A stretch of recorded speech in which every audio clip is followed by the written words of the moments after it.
Oh, hey. Yeah, just clean up the nozzle of my 3D printer a little bit. Yeah, good thing you stopped by. Maybe let's take some time and talk about 3D printing a little bit. I've had a few people ask about that, and I'm no 3D printer expert by any means. This is my first and only 3D printer I've ever owned. It's a Prusa i3 MK3. It was about $750 US. Got it shipped over here for $800, just underneath the VAT tax limitations. That was nice.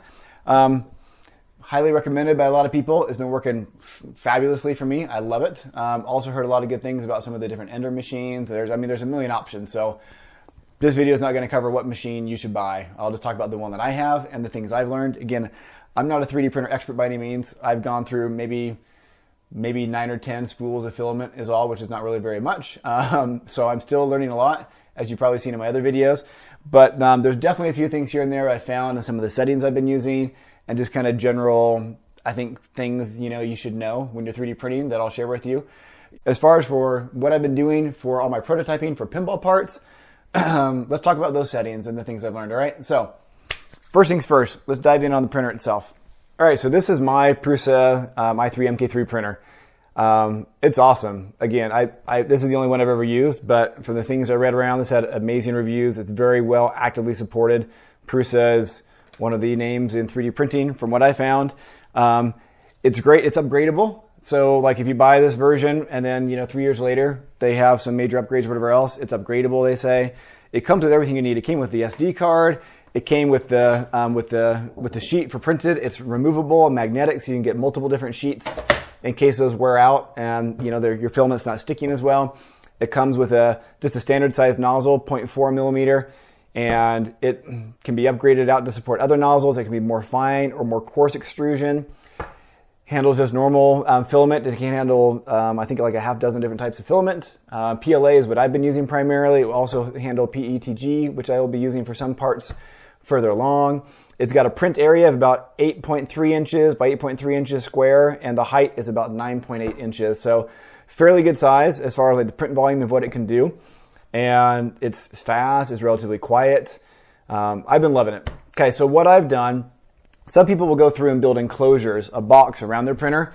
And the primary reasons, as I understand it, is to help with temperature control and perhaps with sound. Some of the filament types, ABS and others, have like bad fumes you don't want to be breathing. But for PLA, most people will just maybe build a box around just to make sure, like if your vents are going off in the ceiling, coming down, blowing on it, that can mess with the cooling of the filament and cause for some irregularities in your prints, etc. Some people have really had to do that and taken the time. It's not hard to go through and build an enclosure. There's a million plans out there on how to do it. You can like 3D print your own, etc. I haven't had to do it. I make sure my vents are off and kind of pointing away, and I haven't had any problems.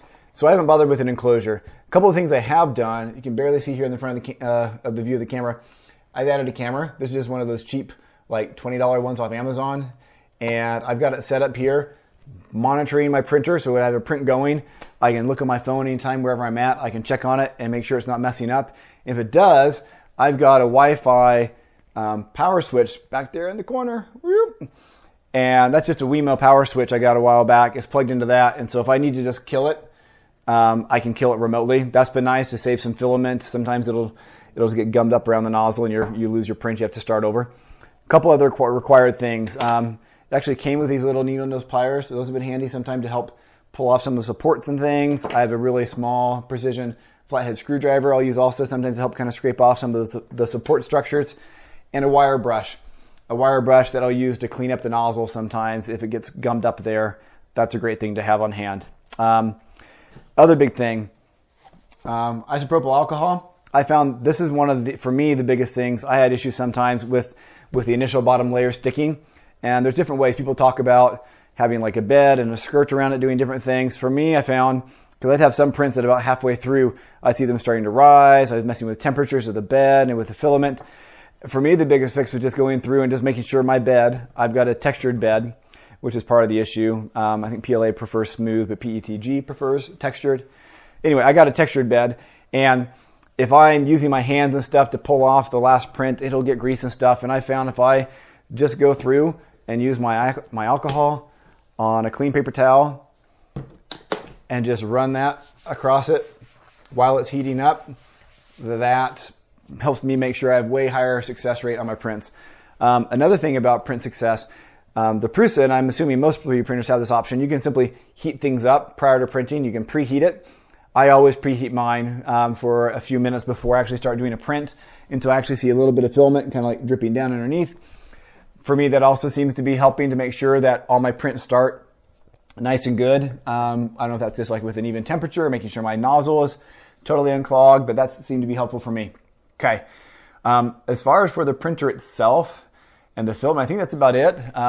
There's lots of different brands of filament out there that you can use. I found you want to stay away from the shiny ones, like the shiny black or things like that, because the things that make the plastic shiny just don't tend to end up making it adhere quite as well to the bed or to itself. Again, your mileage will vary, right? I've stuck primarily just with like grays and silvers. I do have some clear translucent filament I'm going to start playing around with to see if I can do some fun things with lights with some different parts of the play field. But I mean, the sky's the limit. I mean, anything that you can model and then bring out, you can print. So maybe let's jump over to that now into the software a little bit, okay? All right, so for those of you new to 3D printing, the other thing we're gonna run through here, just kind of the core steps I guess you need to understand of how 3D printing works. There's kind of three main aspects of this you're gonna need to make sure that you're ready for in order to successfully 3D print, okay? And if you've done 3D printing before, then play on your phone for a minute while I talk about this. Okay, so I mean, obviously it all starts with a 3D model. So you can either create 3D models in like Fusion 360 like I've been doing, or some other 3D program, Blender, etc. that you're familiar with. And then you'll need to export those into what's the file format known as an STL file, okay?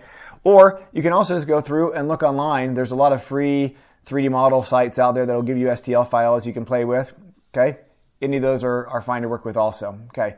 Now, once you've gone through and you've gotten a file, okay, like here's some of mine. I've got a Google Drive where I've got all the files I've been working on for the last handful of videos, etc. Let's grab like my horseshoe diverter. Once you've got that file, you then need to open it in what's called a slicer program. And there's lots of different types of slicers out there also. Most of them are free. Prusa makes their own. This one's Prusa Slicer. I think it works just great, so I've been using it.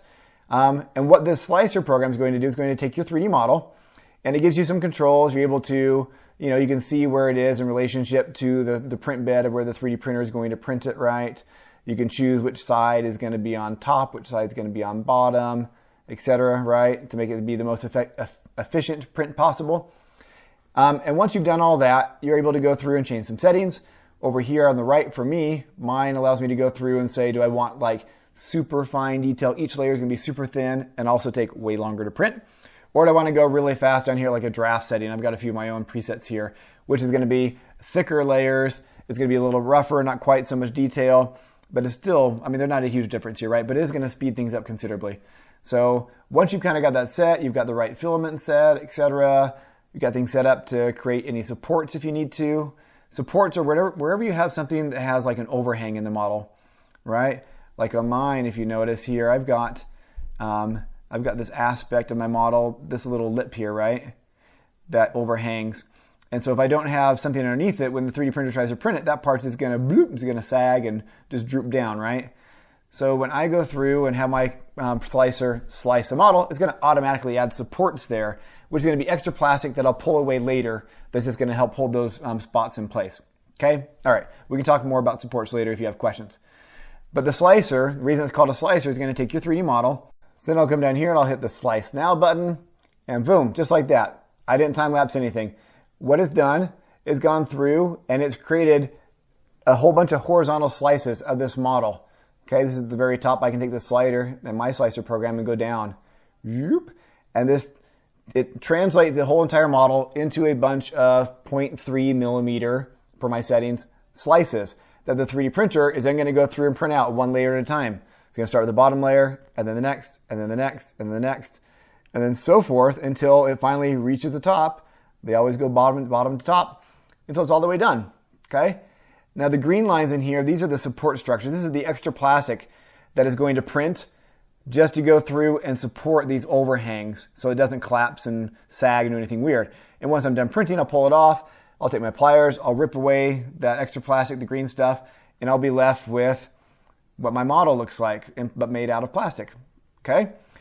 So that was the second thing, was the slicer programs. You'll need a model, or you'll need a program to create your models, and you'll need a slicer to go through and slice it. Once it's sliced and ready to go, you then export to G-code. So my button down here to the right again, export G-code, boop. It creates it. This is the file format that the 3D printers, CNC machines, all those machines that do any sort of like printing or carving in 3D space, all 3 axes. It uses this type of file format, and it sends the computer or the printer all the information it needs to know how to build or how to cut in those 3 dimensions, okay, in those 3 axes. So you export that to an SD card. Boop, let's pretend I did that. You take it over to your 3D printer, pop it in, you heat up the printer, you tell it to get going, and it prints out your model. Okay? Now, again, let's talk a little bit more about some of these settings here, right? So the primary things I found, like I talked about here before, is a level of detail, right? The higher the number, the thicker each layer is going to be, the more coarse the model's details are going to be, but the faster it's going to print, right? It's pumping out more plastic. Each layer is a little bit thicker. It's going to get done faster, okay? For all my prototyping I've been doing, except for the little skinny wire form brackets, everything else I've been doing has been 0.3. It's been at my draft speed. It's been very, basically as thick as my printer will go with the nozzle I have. You can get bigger nozzles that will go even fatter and even faster. For other models that are a little more precise, a little more tight, like these, the little holes here, these circles, right, the cutouts for the wires, those are 3 millimeter, right? They're kind of small. And these little lips, these little edges, I want those to be fairly accurate because I want to make sure that it will pinch around the rod. So for this model, I had printed it out down at, actually I did it at 0.15, not 0.10, but I did it at 0.15 millimeters. So, half again as big as the 0.3. And so about twice the resolution. It took longer to print out, okay? But I mean, these are small pieces, so it's not like it, took forever to print out. So it kind of depends. As far as when you're doing your final quality, if you're going to do like, some cool like toy or figurine, right, that you want to have up there more just like to look at on your pinball machine, you'll probably want to go to a much more fine setting, print it out. You might even go through and like wash in a little bit of like acetone afterwards to make it really nice and smooth and shiny. Get rid of the little ridges you might see, right? And then maybe you'll sand it and paint it and do whatever, right? Because that's going to be like ultra detail, right? So you want very fine printed detail. If you're just doing things that are bulkier and bigger and you just want to hurry and get it out and just try it and see if it works as fast as possible, like my Subway stuff, then I don't care exactly how smooth each of the edges are for this thing, right? Probably not even for my final version, to be honest. It's going to be below the playfield. No one's going to see it. So I just want it done as quickly as possible. So I crank it up to my 0.3, right? Draft speed with support. Most slicers, I'm assuming my slicer, at least whenever you go through and you slice it, down here also, mine tells me in the bottom right, the amount of filament it's going to use, okay? And then also the estimated printing time, okay? 4.5 hours for this piece here, okay? That's kind of a lot. Now you understand why I have the camera. I'll leave it. I'll check in on it halfway through, right? The other thing, I guess, kind of getting to that is it's the first 10 minutes of every print are like the most critical. As long as you get the first 2 or 3 layers down successfully, nothing's coming up, nothing is gumming together and getting gross, then you're probably going to have a successful print all the way through. Not guaranteed, but 99% of the issues in a print happen within those first like 2 or 3 layers. If you can get the first 2 or 3 layers going down smoothly and evenly, then you're most likely going to be fine. So I always stick around until my print goes off and running. I think everything's great. Then I'll keep my camera on. I'll go and I'll check in on it, again, another 10, 15 minutes later. Hopefully it's still good. If not, I use my kill switch on my Wi-Fi outlet and I kill it. I come down, I clean it up, and I start again. So it's not a perfect science. It is still inconsistent. Things will happen. You'll go through, you'll think I'm doing great, and about halfway through, for some reason, something will happen, and your model will gum up, and it's just, you know what? Welcome to the world of 3D printing. The frustrations we all get to deal with. When you have something that's really thick, we can start talking about infill patterns. So this one here, whenever you get to something that has some level of thickness, it won't just put down solid plastic all the way unless you tell it to. It'll do some sort of a pattern to fill in those hollow spots. So once mine reaches kind of the top here, you'll see that mine's doing just kind of this square grid pattern, right? Kind of the triangle type thing, which is one of the stronger ones. The strongest setting, I believe, is what's called just triangles. We can go into print settings here for mine, infill. Boom, okay, fill pattern, grid, rectilinear, triangles, and you can do all these different types of things, right? You can try each one. Honeycomb, there's a million of them. I think rectilinear is kind of the default that my thing uses for most things. Honeycomb's good. Triangles is considered the strongest. The triangle is the strongest shape out there you can do geometrically for these type of things. At least that's what I've read. Grid works really good, also fairly strong. It's up to you. Rectilinear and honeycomb go a little faster and use a little bit less plastic than the grid or the triangles. But the grid and triangles are really good for reinforcing areas that you need a lot more strength. So that's something to consider. You can usually go through and mess with, the layers and the perimeters and, how big of a bed, the speed your printer is going to go. Most of these settings, honestly, other than like infill, I don't think you ever really need to mess with.